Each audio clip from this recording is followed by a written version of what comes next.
Assalamualaikum warahmatullahi wabarakatuh. Saya Apren Wahyuda dari kelas A Ekonomi Syariah semester 5. Sini saya akan menjelaskan artikel saya yang berjudul Arbitrasi Syariah dalam Penyelesaian Sengketa E-commerce. Untuk metode yang digunakan dalam penelitian ini adalah dengan menggunakan metode kualitatif dengan pendekatan studi kasus. Metode studi kasus ini merupakan salah satu cara yang digunakan untuk menyelidiki dan memahami sebuah peristiwa atau masalah yang telah terjadi dengan mengumpulkan berbagai informasi yang kemudian diproses untuk menemukan solusi agar masalah yang diteliti dapat diselesaikan. Data didapatkan melalui metode observasi yang dimana suatu cara pengambilan data melalui pengamatan langsung terhadap situasi atau peristiwa transaksi online yang terkadang terjadi sengketa antara penjual dan pembeli. Setelah data-data terkumpul, kemudian data-data tersebut akan dianalisis dengan menggunakan teknik kualitatif yang kemudian hasil dari analisis data akan digunakan untuk menarik kesimpulan tentang arbitrasi syariah dalam penyelesaian sengketa e-commerce. Untuk pembahasannya, jual beli online adalah kesepakatan yang saling mengikat antara penjual, pemilik barang, dan pembeli yang membayar barang yang dijual. Oleh karena itu, sebagai pembeli, kita harus memastikan bahwa produk yang akan kita beli memenuhi standar kualitas yang diinginkan. Dapat disimpulkan bahwa e-commerce adalah transaksi jual beli yang dilakukan melalui media internet tanpa adanya kontak langsung antara penjual dan pembeli. Pembelian dan penjualan secara online dapat dilakukan dengan menggunakan berbagai perangkat seperti handphone, komputer, tablet, dan lain-lain yang terhubung dengan jaringan. Melakukan transaksi secara elektronik lebih mudah daripada transaksi konvensional dan menjadi pilihan yang populer di kalangan masyarakat. Kedua belah pihak tidak pernah bertemu secara langsung saat melakukan transaksi jual beli online. Karena itu, pembeli tidak hanya dapat melihat produk secara visual, tapi juga harus mengkonfirmasi produk yang ingin dibeli dari foto dan informasi yang diposting di website. Walaupun dengan kemudahan tersebut, terkadang terdapat berbagai hal yang dapat menimbulkan masalah yang menyebabkan perselisihan antara penjual dan pembeli.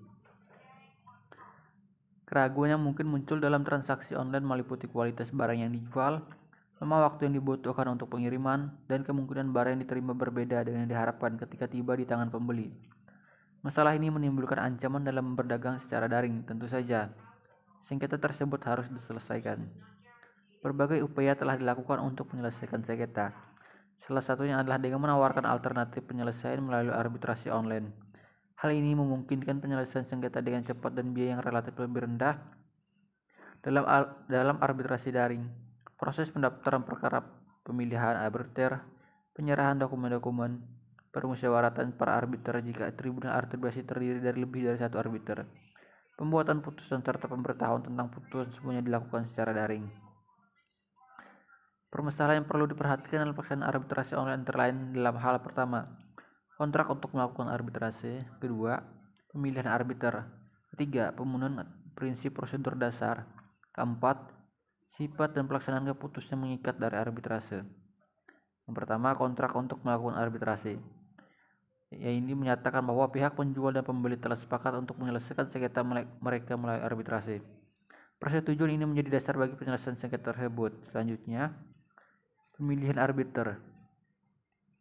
Para pihak yang bersengketa harus sepakat dalam memilih arbiter yang tidak memihak atau netral.